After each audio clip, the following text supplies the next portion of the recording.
হোসেন কাসেমের নেতৃত্বে যেইভাবে পথ ভাঙ্গা ঝড়ের মতো রওনা হয়েছিলাম, সেই ফ্রান্সের দূতাবাস পর্যন্ত না গিয়ে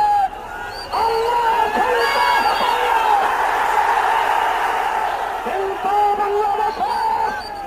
বাংলাদেশের প্রশাসনের বাইরে আমাদের বন্ধু আমাদেরকে বাধা দিয়েছেন। আমরা তাদের বাধাকে মেনে নিলাম, কিন্তু নূর হোসেন কাসেমি যেদিন ডাক দেবেন ফ্রান্সের দূতাবাসে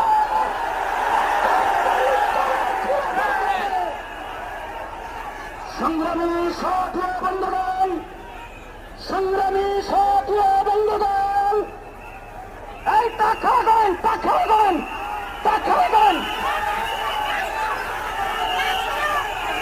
সংগ্রামী কর্মী ভাইদেরকে বলছি, সংগ্রামী কর্মী ভাইদেরকে বলছি, ধৈর্য হবেন না। আজকাল কিন্তু আমাদের শেষ নয়, আজকাল কিন্তু আমাদের শেষ নয়।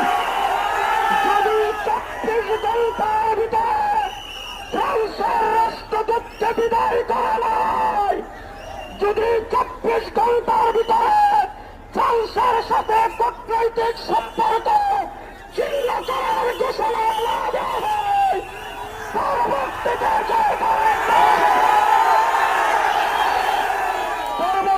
এই কর্ম সমাপ্ত হবে। আমরা আজকে শুধু হেফাজতে ইসলামের জানান দিতে এসেছি। হেফাজতে ইসলাম বাংলাদেশ নয়, বিশ্বের 200 কোটি মুসলমানের সর্ববৃহৎ রাজনৈতিক সংগঠন। সেই সংগঠনের নেতৃত্বে আগামী দিনে যে কর্মসূচি ঘোষণা করা হবে, সেই কর্মসূচিতে আপনারা আসার জন্য প্রস্তুত আছেন কিনা? হেফাজতে ইসলাম আছে না নয়? আল্লামা বাবুনগরী আছে না নয়? আল্লামা নূর হোসেন কাসেমি আছে না নয়? যারা মনে করেছিলেন আল্লামা আহমদ শফির ইন্তেকালের মধ্য দিয়ে হেফাজত যুগের অবসান ঘটবে, আজকে তাদেরকে আহ্বান জানাই, আসো, ঢাকার রাজপথ আজকে হেফাজতে ইসলামের দখলে রয়েছে। আজকের আইন শৃঙ্খলা রক্ষাকারী বাহিনী তাদের সাধ্য নয় উত্তালের জনতার স্রোতকে রুখে দেবে। ভোট থেকে আমরা ধৈর্য ধরেছি, ঢাকার প্রতিটি পয়েন্টে পয়েন্টে আমাদের নেতা কর্মীদেরকে বাধা দেওয়া হয়েছে। বিভিন্ন প্রান্ত থেকে ড্রোন ভিত্তিক যে সকল জনশক্তি আপনারা এসেছেন, সকলকে ধন্যবাদ জানাই। বিশেষ করে আজকে আমাদের হেফাজতের ঢাকা মহানগরীর এই কর্মসূচিতে স্বেচ্ছাসেবক হিসেবে যারা দায়িত্ব পালন করেছেন, সেই সকল স্বেচ্ছাসেবকদেরকে আমরা হৃদয় উজাড় করে কৃতজ্ঞতা জ্ঞাপন করি। তাদের অসামান্য দক্ষতা এবং তাদের অসামান্য ভূমিকায় আল্লাহর মেহেরবানিতে এই বিশাল জনসমুদ্রকে সুশৃঙ্খলভাবে সুন্দরভাবে পরিচালিত করা সম্ভব হয়েছে।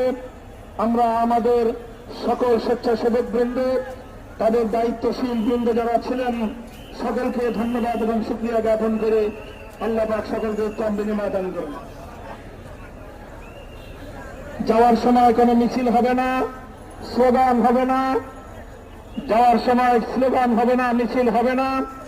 আপনারা শান্তিপূর্ণভাবে যার যার মতো নিজ নিজ গন্তব্যে ফিরে যান। সবার যার যেদিক দিয়ে গন্তব্যে ফিরে যাওয়ার রাস্তা সহজ হয়, আপনারা নিজ নিজ পথের দিকে ফিরে যান।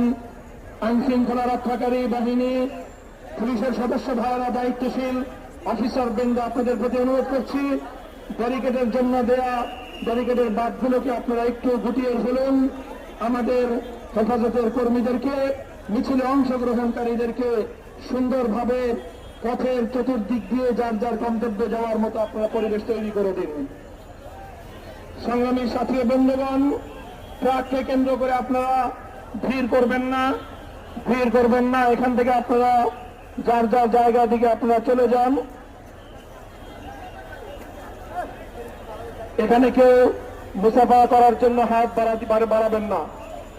হাজার হাজার মানুষ সকলে সামান্য সামান্য বিশৃঙ্খলা করলে বিশৃঙ্খলা অনেক বড় হয়ে যাবে, নিয়ন্ত্রণ করা সম্ভব হবে না।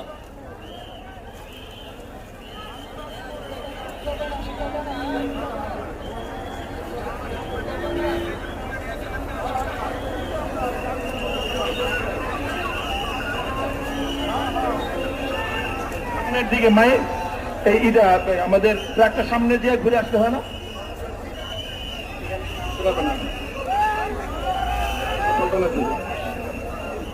এই সামনের দিকে যেতে বলেন।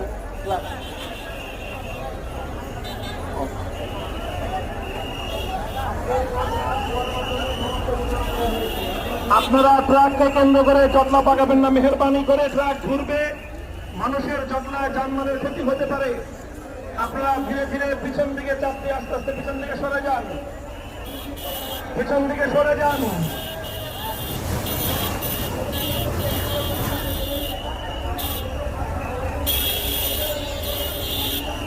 পিছন দিকে সরে যান, জটলা পাকিয়ে দাঁড়িয়ে থাকবেন না, ট্রাকের কাছে আসার চেষ্টা করবেন না।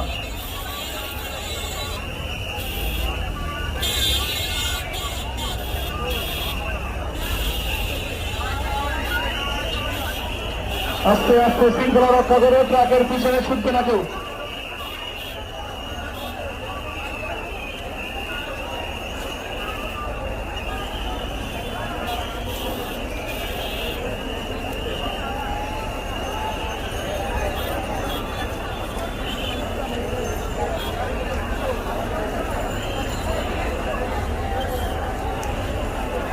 ট্রাক ধরবেন না, ট্রাক ধরবেন না।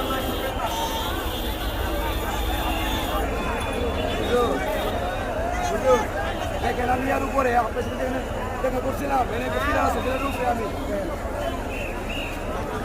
আমি যেখানে আপনার সাথে দেখা করছিলাম না। আসেন আসেন আসেন।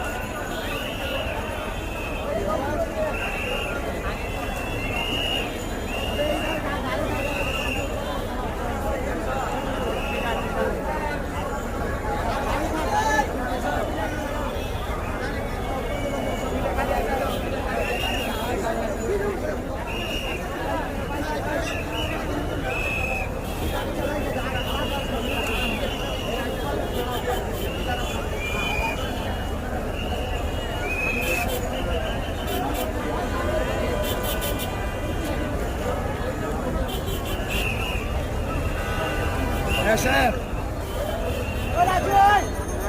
আমাকে দেখছেন? হ্যাঁ দেখছি সুদা সুদা সুদা। আরে মিয়া ফিলার রুফ এই দিকে এদিকে আপনার ডান দিকে ডান দিকে ডান দিকে ডান দিকে এই যে ফিলার রুফ।